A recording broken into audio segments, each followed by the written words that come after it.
आप लोगों का देवी क्लासेस में स्वागत है। आज हम लोग पढ़ेंगे रेखा गणित में पाइथागोरियन ट्रिक या पाइथागोरियन ट्रिपलेट्स।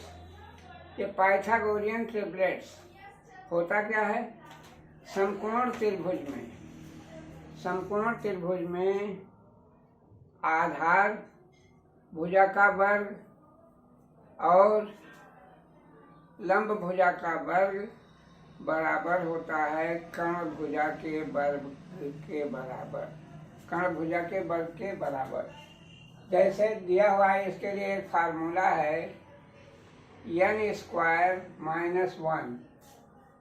+ 2n = n² + 1, जहाँ n जो है 1 से बड़ा है। अब समकोण त्रिभुज में समकोण बनाने वाली भुजाओं के वर्ग का योग, समकोण त्रिभुज में समकोण बनाने वाली भुजाओं के वर्ग का योग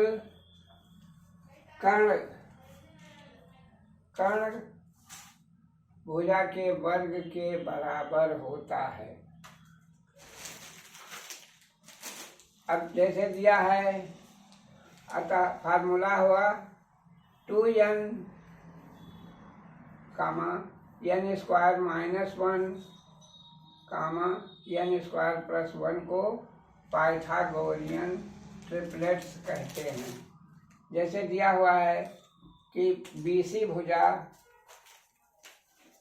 की नाप n बराबर 2 दिया है, n बराबर 2 दिया है, तो n² हो गया 2 दूनी 4 और -1 बराबर 3, यानी BC भुजा आधार हो गया 3 और लंब भुजा 2n यानी 2 × 2 = 4। तो आधार भुजा हो गया 3 और लंब भुजा हो गया 4। तो कर्ण भुजा हुआ n² + 1, 2 दूनी 4, 2 का स्क्वायर 4 और +1 5, यानी कर्ण भुजा हो गया 5। अब हमने ये पहले ही पढ़ लिया कि समकोण त्रिभुज में समकोण बनाने वाली भुजाओं के वर्ग का योग कर्ण भुजा के वर्ग के योग के बराबर होता है। तो अब जैसे कर्ण भुजा हमारी बनी है 5, तो 5 का स्क्वायर यानी 25 बराबर आधार का स्क्वायर, 3² = 9 और 4² = 16। 16 और 9 25 कर्ण भुजा के वर्ग के बराबर हो गया। अतः त्रिभुज में आधार 3 और लंब 4 और कर्ण 5, ये पाइथागोरियन ट्रिक्स हैं। अब हम दूसरा ले रहे हैं उदाहरण कि n बराबर 3 है। n बराबर 3 है तो n² हो गया 9 n² 9 और उसमें से 1 घटाएंगे तो 9 - 1 = 8, यानी आधार भुजा हो गई 8। तो लंब भुजा होगी 2 तिहाई 6, 2n, यानी लंब भुजा हो गई 6 और कर्ण भुजा हो गई n² + 1, 3 × 9 +1 10। तो अब आधार हमें मालूम हो गया 8, लंब हो गया 6 और कर्ण हो गया 10। तो 10 का वर्ग 100 बराबर हो गया 8 का वर्ग 64 और धन 6 का वर्ग 36, यानी कर्ण का वर्ग बराबर है आधार के वर्ग और लंब के वर्ग के योग के बराबर। अतः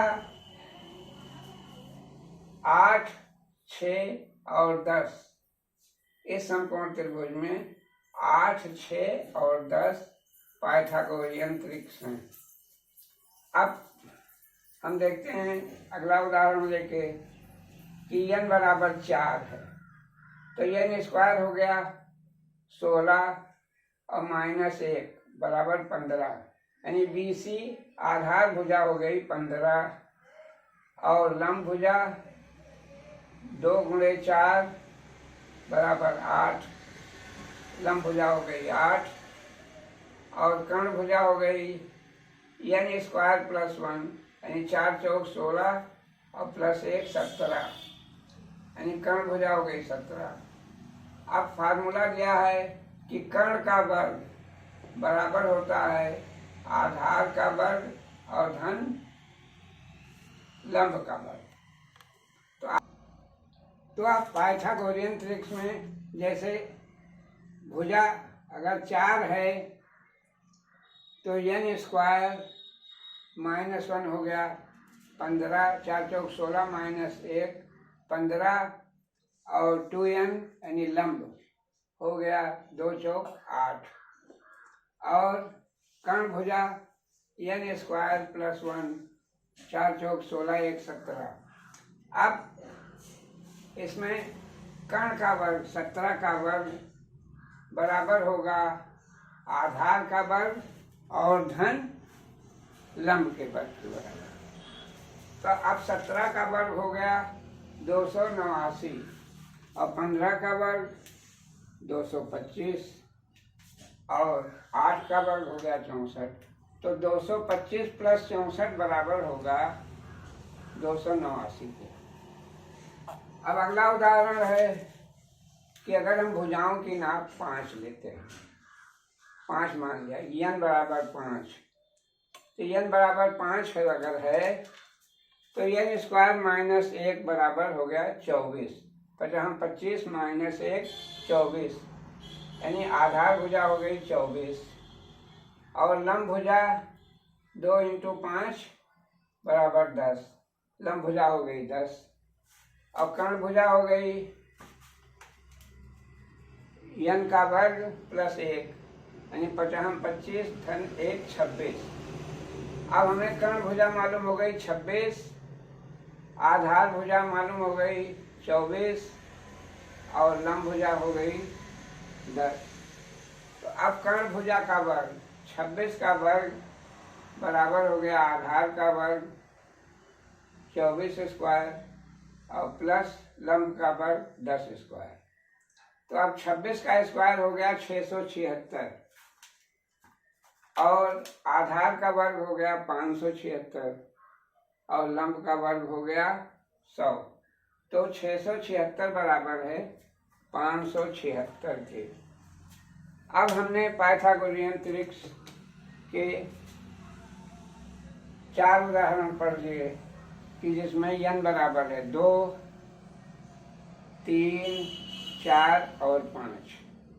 तो जब n बराबर 2 होगा तो लंब बराबर 3 होगा और कर्ण बराबर 4 होगा। इस तरह से